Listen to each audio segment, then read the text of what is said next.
जय गौ माता, जय भारत माता, जय శ్రీరామ్. మన గ్రూప్ సభ్యులందరికీ శ్రావణ మాసం ప్రారంభమైన దగ్గర నుంచి ప్రతిరోజు ఏదో ఒక పోస్ట్ పెడతాను అని చెప్పాను, కానీ వీలు పడక పెట్టలేకపోయాను. సరే, శ్రావణ మాసం మొదలైన దగ్గర నుంచి మన గోశాలకి అందరూ విజిటర్స్ వస్తున్నారు, చేస్తున్నారు. మన గోశాలకి కమిటీగా తయారవుదామని అందరూ సిద్ధమవుతున్నారు.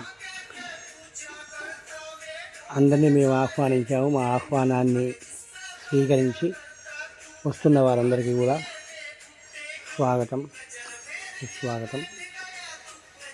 మీరందరూ కూడా 1వ తారీఖు నుంచి 5వ తారీఖు లోపు గోశాలకి ఎంతో కొంత డబ్బులు పంపించాలి అనేది నేను ప్రథమంగా మీతో చెప్పిన విషయం.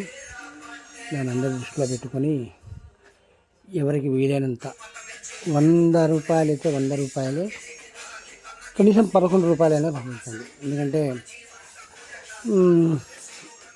చూసి పక్కకు పెట్టేసేలాంటి పోస్ట్ కాదు కదా, మన గోశాల గురించి ప్రధానంగా అందరూ చేస్తున్నారు. అందరితో పాటు మీరు కూడా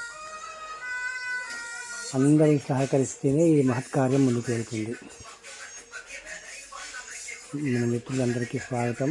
11వ తారీఖు ఒక పూజ ఉంది, నేను తర్వాత పోస్ట్లో మీకు అవన్నీ వివరిస్తాను.